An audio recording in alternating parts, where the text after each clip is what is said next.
Sungai bias mentari mulai menembus rimbunan pohon di Dusun Sadan, Desa Rantau Langsat, Indragiri Hulu. Jauh di tengah belantara hutan, dalam kawasan Taman Nasional Bukit 30, Provinsi Riau, puluhan anak-anak suku Talang Mama berjuang keras melawan kuatnya gelombang Sungai Kangsau. Berbekal tonggak-tonggak kayu di tangan, mereka coba menahan agar ulir-ulir bambu yang disusun rakit tidak terus hanyut terbawa arus. Seluruh tenaga dikerahkan, segala daya diupayakan, agar segera mencapai bibir sungai dengan aman.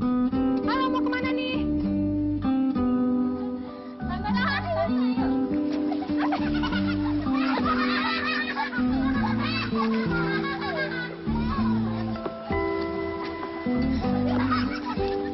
Satu hari di minggu pertama awal bulan, berduyun-duyun bocah-bocah Talang Mama melangkahkan kaki ke suatu tujuan.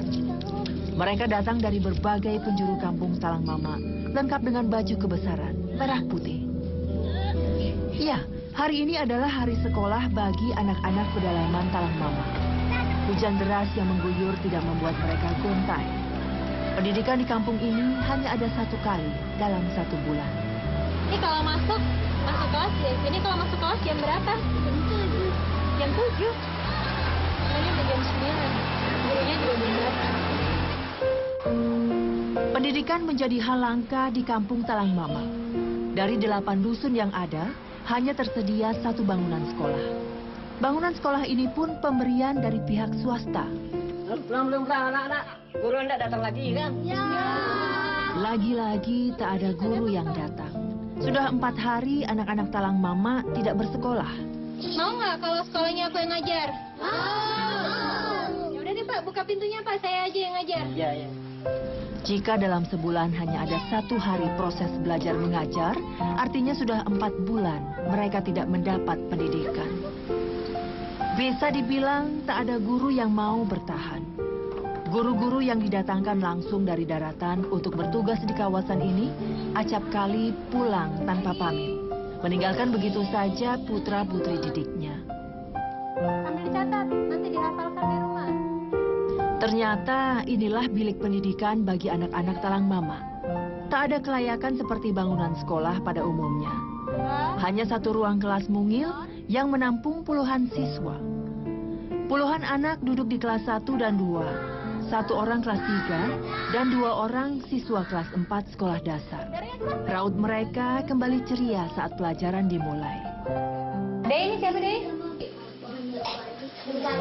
Bupati. Nah, pemirsa, yang terpenting bukan hanya menghafal siapa nama presiden kita, namun yang terpenting adalah nasib atau masa depan bangsa. Karena masa depan bangsa ada di tangan mereka. Namun, masa depan mereka sendiri pun hingga kini masih belum jelas akan seperti apa. Mengejutkan, bertahun-tahun sudah foto penguasa tertinggi negara ini terpampang. Tapi tak ada satupun murid yang tahu siapa nama dan apa kedudukannya di negeri ini. Foto presiden dan wakil presiden negara Republik Indonesia seolah hanya dianggap sebagai hiasan dinding semata bagi mereka. Pertanyaan pun terjawab. Ternyata banyak dari mereka masih buta aksara. Kelas 3 sudah belajar angka apa belum? Belum. Belum? Belajar huruf? Huruf? Huruf. Bisa. Bisa nggak huruf? Bisa? Salman dan Sicap merupakan siswa kelas 3 dan 4 di sekolah ini. Ketertinggalan proses pendidikan di kampung Sadan membuat pola pikir mereka pun ikut tertinggal. Kalau berapa sama nomor berapa? 16 tahun. 16 tahun. Kalau kamu? 17 tahun. 17 tahun. 17 tahun kamu kelas 3, terus Salman 16 tahun kelas 4. Kebalik. Tak seperti sekolah pada umumnya, di sekolah ini kenaikan kelas acap kali dilakukan dalam kurun waktu 2 bulan sekali. Kenaikan kelas ini pun dengan tes kemampuan ala kadarnya. Hanya bisa membaca dan menulis cukup dijadikan sebagai parameter kenaikan kelas. Ini udah ada belajar bahasa Inggris kan? My darling. Oke. Artinya apa my darling? datang kemari. Itu my darling. Ya pemirsa, memang pendidikan di sini sangat terbatas. Biasanya guru di sini datang hanya 1 kali dalam 1 bulan, namun mereka sudah 4 bulan ini tidak mendapatkan pengajaran. Dan karena pendidikan yang terbatas itulah akhirnya mereka mendapat pengajaran-pengajaran yang salah. My darling bukan selamat datang, my darling kekasihku. Ya, kalau kamu buat pacar kamu nanti, my darling. Ironis, seperti inilah potret pendidikan di provinsi kaya di Indonesia. Sebuah realitas yang jauh bersimpangan dibanding pesatnya pembangunan dan di tengah peradaban serta kekayaan alam Provinsi Riau. Indonesia Raya merdeka, merdeka, hiduplah negeriku yang tercinta. Kemerdekaan telah bergulir puluhan tahun sudah, tapi gaungnya tak pernah sampai ke telinga mereka. Nama negara kita, kelas 3, yang paling belakang, paling ujung, nama negara kita apa? Nggak tahu. Sekali lagi, negara kita apa? Negara hutan. Negara hutan. Itu yang mereka tahu, bahwa mereka tinggal di negara hutan.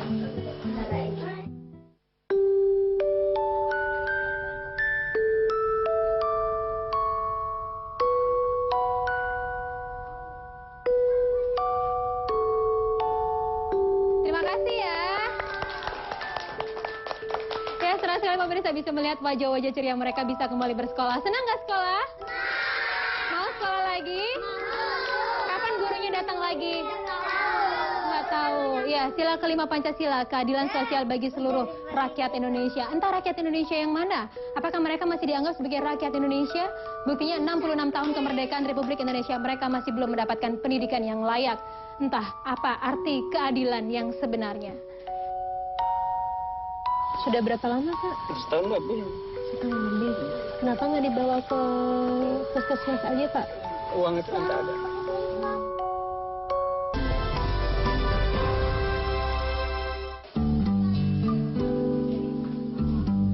Bias-bias mentari mulai menembus rerimbunan pohon di Dusun Sadan, Desa Rantau Langsat, Indragiri Hulu.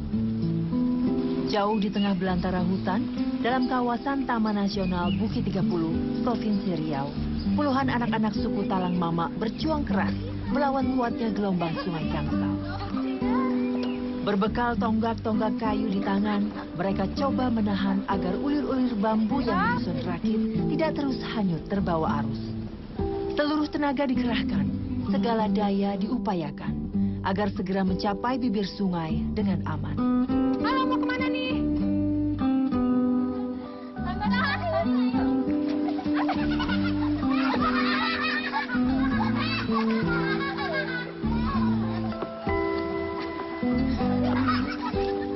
Satu hari di minggu pertama awal bulan, berduyun-duyun bocah-bocah Talang Mama melangkahkan kaki ke suatu tujuan.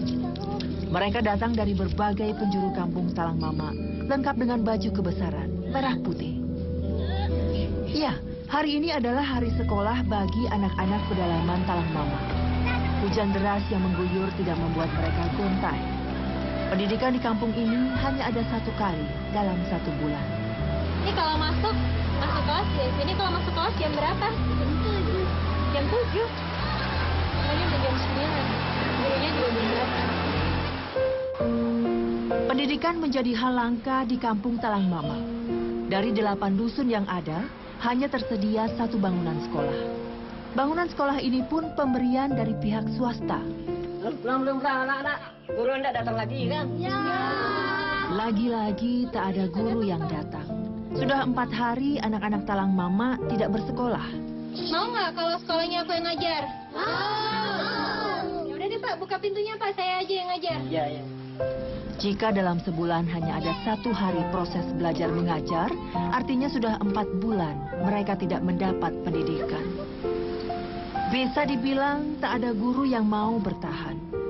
Guru-guru yang didatangkan langsung dari daratan untuk bertugas di kawasan ini acap kali pulang tanpa pamit, meninggalkan begitu saja putra-putri didiknya. Ambil dicatat, nanti dihafalkan di rumah. Ternyata inilah bilik pendidikan bagi anak-anak Talang Mama. Tak ada kelayakan seperti bangunan sekolah pada umumnya. Hanya 1 ruang kelas mungil yang menampung puluhan siswa. Puluhan anak duduk di kelas 1 dan 2, 1 orang kelas 3, dan 2 orang siswa kelas 4 sekolah dasar. Raut mereka kembali ceria saat pelajaran dimulai. Dek, ini siapa, Dek? Bupati. Nah, pemirsa, yang terpenting bukan hanya menghafal siapa nama presiden kita, namun yang terpenting adalah nasib atau masa depan bangsa. Karena masa depan bangsa ada di tangan mereka. Namun, masa depan mereka sendiri pun hingga kini masih belum jelas akan seperti apa. Mengejutkan, bertahun-tahun sudah foto penguasa tertinggi negara ini terpampang. Tapi tak ada satupun murid yang tahu siapa nama dan apa kedudukannya di negeri ini. Foto presiden dan wakil presiden negara Republik Indonesia seolah hanya dianggap sebagai hiasan dinding semata bagi mereka. Pertanyaan pun terjawab, ternyata banyak dari mereka masih buta aksara. Kelas 3 sudah belajar angka atau belum? Belum. Belum? Belajar huruf? Huruf? Huruf. Bisa. Bisa nggak huruf? Bisa? Salman dan Sicap merupakan siswa kelas 3 dan 4 di sekolah ini. Ketertinggalan proses pendidikan di Kampung Sadan membuat pola pikir mereka pun ikut tertinggal. Kalau berapa sama nomor berapa? 16 tahun. 16 tahun. Kalau kamu? 17 tahun. 17 tahun. 17 tahun kamu kelas 3, terus Salman 16 tahun kelas 4. Kebalik. Tak seperti sekolah pada umumnya, di sekolah ini kenaikan kelas acap kali dilakukan dalam kurun waktu 2 bulan sekali. Kenaikan kelas ini pun dengan tes kemampuan ala kadarnya. Hanya bisa membaca dan menulis cukup dijadikan sebagai parameter kenaikan kelas. Ini udah belajar bahasa Inggris kan? My darling. Oke. Artinya apa my darling? Datang kemari. Itu my darling. Ya pemirsa, memang pendidikan di sini sangat terbatas. Biasanya guru di sini datang hanya 1 kali dalam 1 bulan, namun mereka sudah 4 bulan ini tidak mendapatkan pengajaran.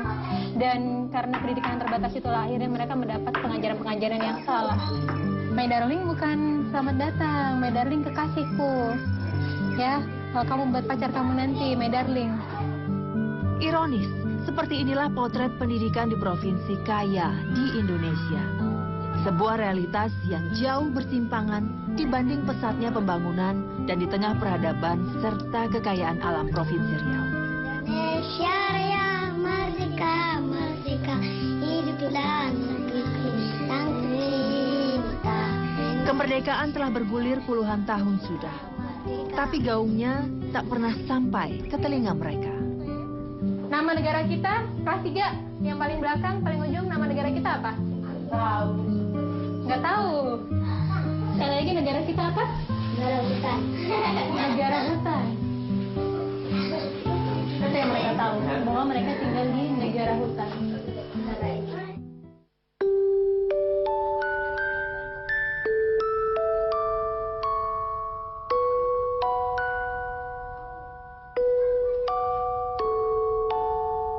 Terima kasih ya. Ya, senang sekali pemirsa bisa melihat wajah-wajah ceria mereka bisa kembali bersekolah. Senang nggak sekolah? Mau sekolah lagi? Kapan gurunya datang lagi? Nggak tahu. Ya, sila kelima Pancasila, keadilan sosial bagi seluruh rakyat Indonesia. Entah rakyat Indonesia yang mana? Apakah mereka masih dianggap sebagai rakyat Indonesia? Buktinya 66 tahun kemerdekaan Republik Indonesia, mereka masih belum mendapatkan pendidikan yang layak. Entah apa arti keadilan yang sebenarnya. Sudah berapa lama, Pak? Setahun lebih. Setahun lebih. Kenapa nggak dibawa ke puskesmas aja, Pak? Uang itu kan tak ada.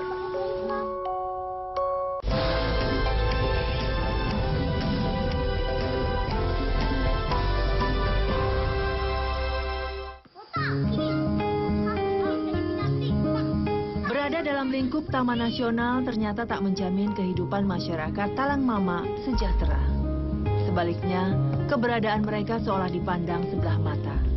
Ketiadaan pembangunan secara fisik membuat hidup mereka terpasung. Tak ada puskesmas di sini. Sejak puluhan tahun silam, masyarakat Talang Mama harus mengarungi Sungai Gangsal untuk memperoleh pengobatan. Kondisi ini membuat masyarakat Talang Mama sering membiarkan sakit yang dideritanya hingga bertahun lamanya. Namun kali ini tampaknya menjadi sebuah keberuntungan bagi masyarakat asli Provinsi Riau ini. Petugas kesehatan menyambangi kampung mereka. Mak, ini semua warga ngumpul pada mau kemana ini, Mak? Minta obat ya? Minta obat? Iya. Minta obat kemana minta obatnya? Sini lah. Oh, itu tukang obat? Iya. Bagi obat, Mak. Orang tukang obat masih datang. Ya, tunggu dulu, Mak. Kami merapat dulu, Mak. Sampan tradisional inilah yang mengantarkan Rayitno dan Manihar ke pedalaman Talang Mama. Dengan membawa sekotak besar obat-obatan, kedua petugas kesehatan ini menjalankan tugasnya memberikan layanan kesehatan bagi komunitas adat tertinggal secara gratis. Jadi gratis ya ini ya? Siapa bapak-bapak yang mau berobat nggak? Mumpung ada pengobatan gratis nih. Jarang-jarang ya Pak, atau sering? Jarang, Bu. Paling 1 atau 2 kali setahun. 1 atau 2 kali setahun. Iya. Ya, masyarakat Talang Mama harus menunggu selama 365 hari atau 1 tahun demi mendapatkan pengobatan. Itu pun sebuah bentuk pengobatan yang sangat sederhana. Di hamparan terpal dan tikar inilah proses pemeriksaan dan pengobatan dilakukan. Kedatangan petugas kesehatan yang tergolong langka di bumi Talang Mama sontan mendapat respon positif dari masyarakat. Mereka berduyun-duyun mendatangi lokasi pengobatan, berharap kesembuhan atas luka menahun yang telah dideritanya. Nah, pemirsa, seperti inilah layanan kesehatan di komunitas adat tertinggal, tepatnya di suku Talang Mama. Semuanya dilaksanakan dalam serba keterbatasan. Hanya berbekal stetoskop, para mantri bekerja, mencoba mendeteksi beragam penyakit yang diderita. Kira-kira berarti sakitnya apa Pak, kalau indikasinya Pak? Ispa seperti saluran pernapasan. Jadi, ini pada umumnya banyak diderita masyarakat di sini, Bu. Tak sedikit pasien yang menderita infeksi saluran pernafasan atau ISPA yang berasal dari kalangan anak-anak. Buruknya sanitasi dan minimnya pengetahuan masyarakat atas lingkungan yang bersih membuat penyakit berbahaya ini nyaris diderita oleh mayoritas warganya. Ini sakitnya apa yang dirasa Pak? Oda, gatal, macam itu lah. Sudah berapa lama Pak? Setahun lebih. Setahun lebih. Kenapa nggak dibawa ke puskesmas aja Pak? Uang itu tidak ada. Sebuah senyum getir tersungging. Senyum yang menyiratkan keputusasaan serta menyerah pada nasib dari masyarakat yang ditinggalkan pembangunan. Entah sampai kapan jeritan hati mereka akan terdengar. Sebuah harapan yang tak terdengar muluk, hanya sebuah layanan kesehatan.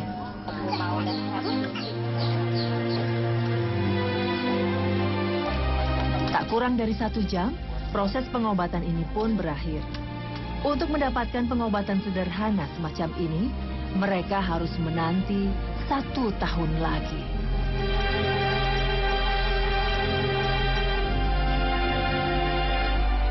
Ya pemirsa, ribuan masyarakat Talang Mama hingga kini hidup dalam keterbelakangan. 66 tahun kemerdekaan Republik Indonesia bergulir, mereka masih belum merasakan pesatnya pembangunan. Dan satu hal yang pasti, mereka bukanlah masyarakat yang tertinggal, namun mereka ditinggalkan. Entah sampai kapan. Demikian Indonesia Aku kali ini. Sampai jumpa. Terima kasih Pak. Terima kasih Pak.